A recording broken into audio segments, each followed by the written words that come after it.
आंदोलन आहे। आज या ठिकाणी प्रहार जनशक्ती पक्षाच्या माध्यमातून आम्ही 3-4 मागण्या घेऊन परवा जिल्हाधिकारी साहेबांना निवेदन दिलेलं आहे की बाबा ज्या महानगरपालिकेच्या ज्या आरोग्य अधिकारी आहेत त्यांची प्रतिनियुक्ती त्या ठिकाणी करण्यात आलेली आहे, त्यांची ती नियुक्ती रद्द करून त्यांची डिग्री तपासली गेली पाहिजे।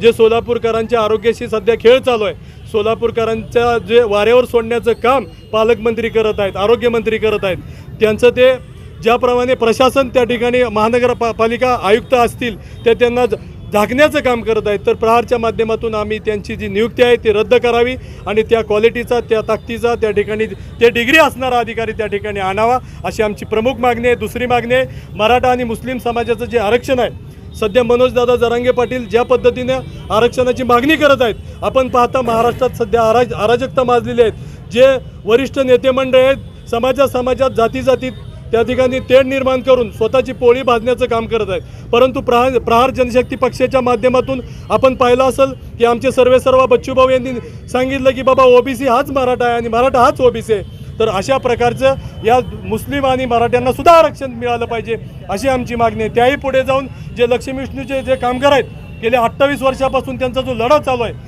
तो लढा या ठिकाणी यशस्वी झाला पाहिजे, त्यांना हक्काची घरं मिळाली पाहिजेत। त्या ठिकाणी देवेंद्र फडणवीस साहेब मुख्यमंत्री असताना त्या ठिकाणी एक ठराव पास झाला महानगरपालिकेत आणि त्या ठरावाला आम्ही ज्यावेळेस महानगरपालिका आयुक्तांना भेटलो, मॅडमला भेटलो, त्यांनी सांगितलं की बाबा हा जो ठराव आहे असे हजारो ठराव महानगरपालिकेत ठराव पास होतात, हाही तसाच आहे। जर अशा प्रकारचे 80-90 वर्षानंतर जर या लोकांना घरं मिळत नसतील तर हे दुर्भाग्य आहे। तर या शासनाचा आम्ही निषेध करतो आणि याच्याही पुढे जर या मागण्या आमच्या मान्य झाल्या नाहीत तर 9 ऑगस्ट नंतर मुख्यमंत्र्याचा बंगला त्या ठिकाणी ताब्यात घेऊन आम्ही मोठ्या प्रमाणात आंदोलन करणार।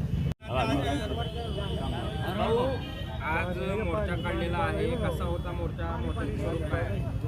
प्रहार जनशक्ती पक्ष शेतकरी संघटनेच्या वतीने आज आपण जिल्हाधिकारी कार्यालयावर मोर्चा काढण्यात आला होता। पोलीस प्रशासनाने मध्यस्थी केली, त्यामुळं इकडं पूनम गेटकडे हा मोर्चा वळवण्यात आला। आमचे वेळोवेळी मागण्या आहेत। 28 वर्ष झालं लक्ष्मी विष्णू कामगारांना घरं नाहीत, त्यांच्या हक्काची घरं मिळली पाहिजेत। पंतप्रधान आवास योजनेतून अनेकांना घरं मिळाली, पण लक्ष्मी विष्णू कामगारांचा कुणीही विचार केलेला नाही, ही एक मागणी आहे। त्याच्यानंतर अचानकपणे माझ्यावर 2 कोटी रुपयाच्या खंडणीचा गुन्हा जो दाखल केलेला आहे तो गुन्हा बेबुनियाद आहे। जवळजवळ 6 महिन्यापासून या संबंधित गोष्टीसाठी आरोग्य अधिकाऱ्याच्या विरोधात माझं आंदोलन चालू होतं।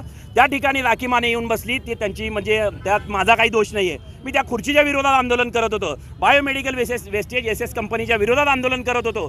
सोलापूरकरांच्या आरोग्याशी खेळणाऱ्या अशा अधिकाऱ्यांनी जाणून बुजून माझ्यावर गुन्हा दाखल केला आणि त्या गुन्ह्याचा निषेध म्हणून आज आम्ही हा मोर्चा काढलेला आहे। तिसरी जी मागणी आहे आमची, मुस्लिम आणि मराठा समाजाला आरक्षण हे कायमस्वरूपी मिळाले पाहिजे। 5% आरक्षण मुस्लिमांना मंजूर केलेलं आहे, पण त्याची म्हणजे हे अजून हे केलेलं नाही आहे, ते मिळणं फार गरजेचं आहे। मराठा समाजाला सुद्धा आरक्षण मिळणं गरजेचं आहे, जेणेकरून या सर्व मागण्याच्या सहित आज आम्ही जिल्हाधिकारी कार्यालयावर मोर्चा काढलेला होता, पण पोलिसांनी मध्यस्थी केल्यामुळं हा मोर्चा म्हणजे तात्पुरता आपण आता थोड्या वेळात स्थगित करणार आहोत। यापुढे आम्ही आक्रमकपणे मुख्यमंत्र्यांच्या घरावर अचानकपणे हजारो कार्यकर्त्यांसह आंदोलन केल्याशिवाय राहणार नाही।